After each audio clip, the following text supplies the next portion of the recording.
Okay, good afternoon everybody, and I was actually delighted to fill in at the last minute and at short notice, because actually using augmented reality for the construction industry is definitely something that I feel very strongly about.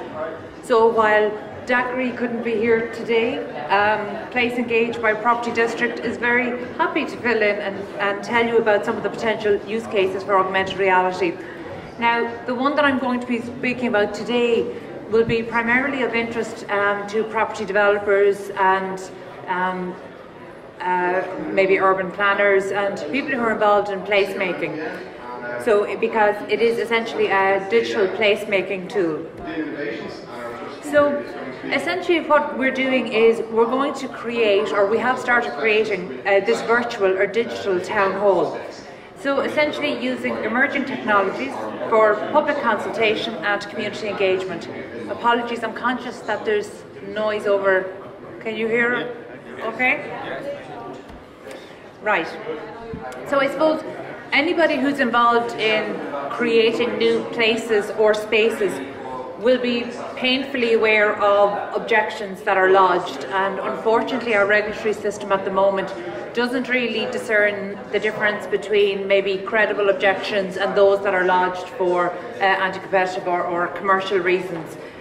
Most objections, when they are genuine, tend to come from a place of fear, as in people genuinely not wanting their space interrupted.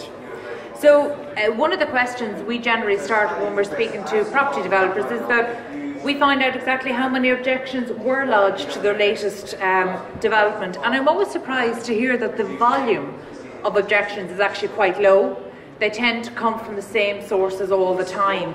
But here's the difficulty. Whether you have 3 objections or whether you have 300 objections, the time delays are almost always the same, and that's why actually even 1 is a critical number when it comes to delays. One of the things that I won't go into today, but anybody who's familiar with property development will be aware that the project overruns caused by planning delays, they're actually they can add a huge margin, so anywhere between 2 to 5% on the project. So a project overrun of 2 to 5% when the margins, the net margins are relatively tight at the moment, that's a huge project overrun. So how long the delays were and the cost of delays is the reason why we know we need to change. I think for people who are trying to create change, it's almost alien to imagine what it would be like to have the community working with you rather than against you, because actually at the moment the planning system that we have in Ireland has, I don't know if it was designed to be adversarial, but it's certainly grown and evolved to be adversarial, and that doesn't serve any parties within it. So, unfortunately, with the delays caused by planning, one of the biggest issues at the moment, apart from cost, the social issue that we're feeling at the moment is this incredibly slow delivery of new homes. So we're getting to the point where consecutive government ministers are actually making more of announcements than of actually delivering housing, and that's one of the problems that we were trying to solve when we looked at this. So I suppose the biggest question when we looked at how technology could help, we were saying, how can we reduce blanket objections? Now, blanket objections are those objections that say absolutely no, I don't want any development in this area whatsoever, and they tend to come from the local community, the local business community, and competing businesses. So this is where the virtual or digital town hall concept came up.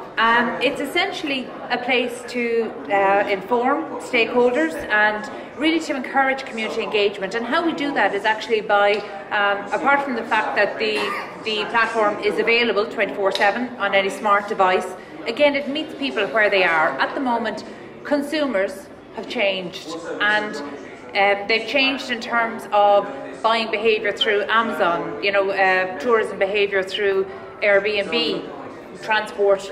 Uber has certainly changed the behaviour. So everything at the moment, there's certainly real-time need.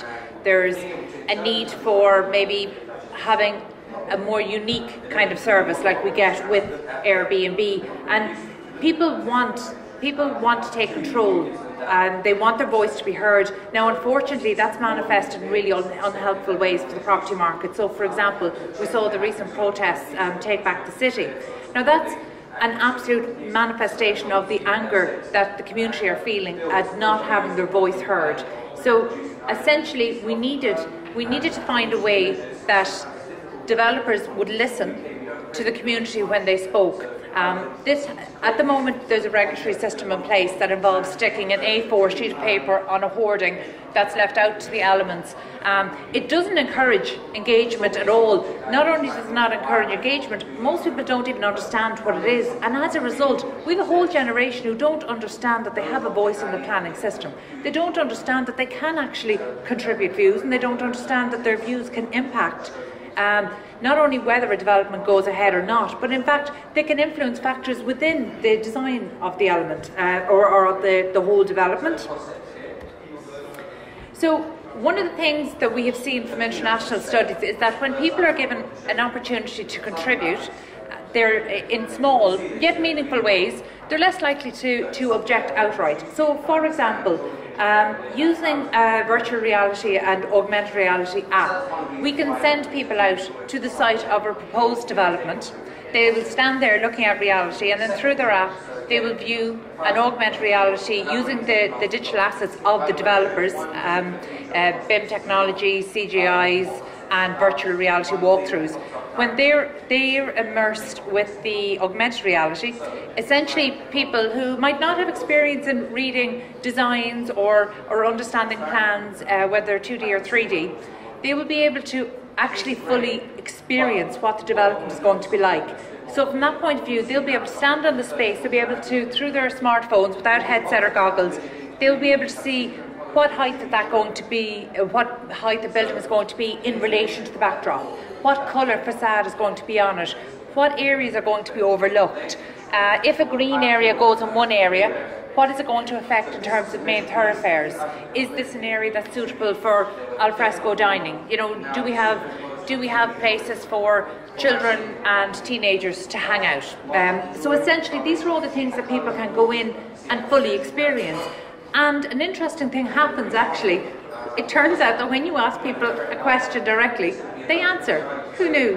So it's great. So essentially what we get is the community saying that building won't work at that height because it overlooks here, but if it was there, then it wouldn't impact our green areas, or it wouldn't impact the playground, or in fact we don't want the playground and the teenagers hangout space to be side by side. We want them on opposite ends, so we know that there's going to be a constant thoroughfare of people walking through. Or this is the type of retail we want to see on our ground floor if we're going to be living in the apartments overhead.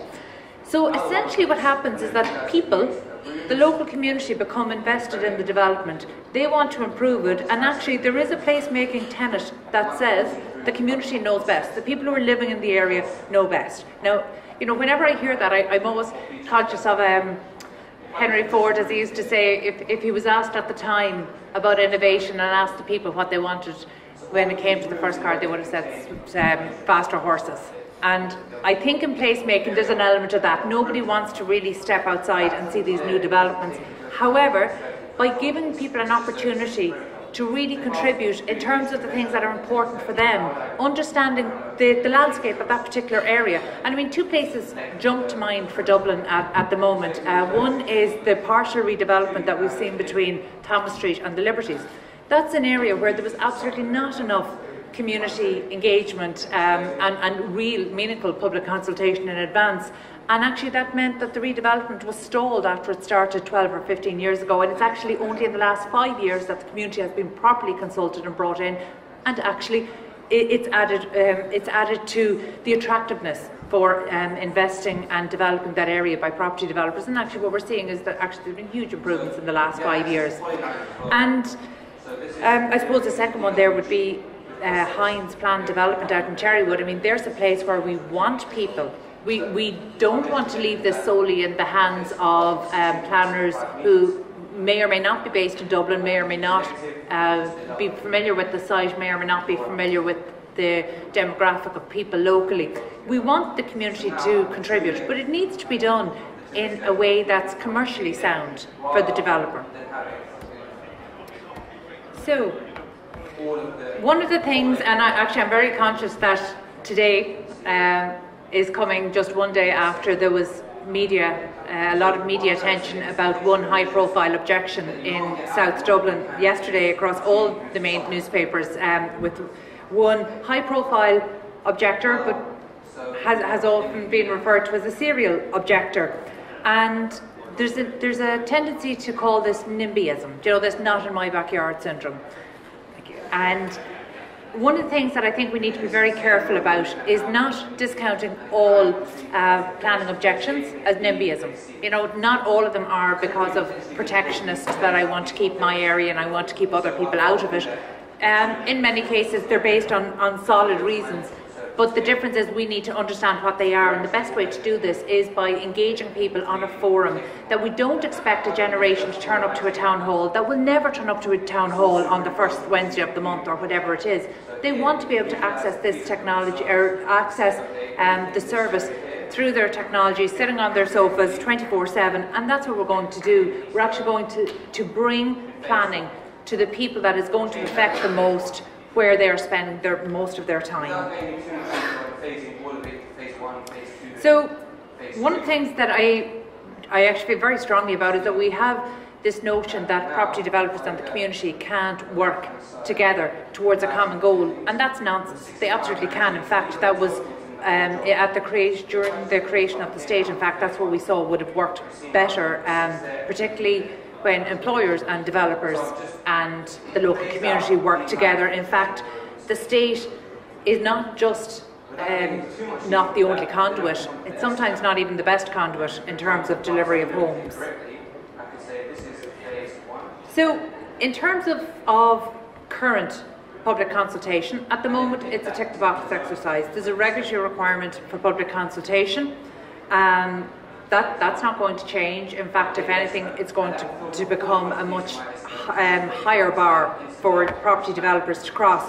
So it's no longer just a tick-the-box exercise. I think, if anything, we've learned that reputation matters. In fact, I don't think it has ever mattered more. I'm definitely not going to go into recent building standard scandals across Ireland and the UK, and particularly in the last few weeks with the schools. The community have never been more concerned about who is building, what they're building, and how they're building it. The community have never been so concerned about this, because trust has been eroded. So one final thought I'd leave you with there is that a decade on from the crash, lessons have been learned, and I think the industry knows they need to foster collaboration. And by the way, that's the only way that we're going to deliver the new homes that are needed. 500,000 new homes needed by 2040, under Project 2040. The only way that's going to be achieved is by living in closer proximity to each other. And I think as Irish people that we probably require a bit of learning in that. So I suppose finally, I would, particularly speaking to a room when we're in the industry that's actually creating these spaces, I think it's always worth pointing out that builders have these skills and passion and the appetite to create amazing spaces. So engaging the community can only help. And I think at the end of the day, we all want the same things. We want great spaces to live, work, socialise and spend time. And the only way that can be achieved is by working together. Thank you.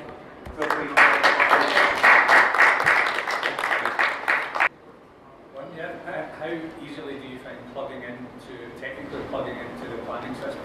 Yeah. Are you able to? Okay, alright, thanks for that.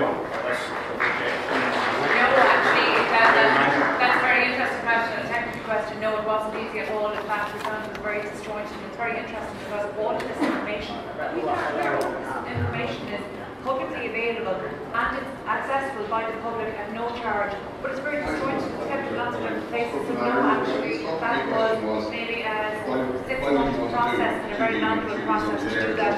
But now, actually, going forward into the more right, actually, some of the state departments, and particularly some of the geo services, property registration authority, some of the an actual ordnance survey are probably one of them are the one in the pension savvy department. So it is brilliant. Any other questions? Sorry, Carol, I've one question. Is it mainly large developments, projects that are being done with BIM, or is it any type of development that Actually, it's any development. It's not even strictly residential. It's all developments of all size. But actually, what probably is worth pointing out is that developers and the project owners, they already have digital assets. So in fact, it's just giving a host to the digital assets that developers and builders have actually already invested in.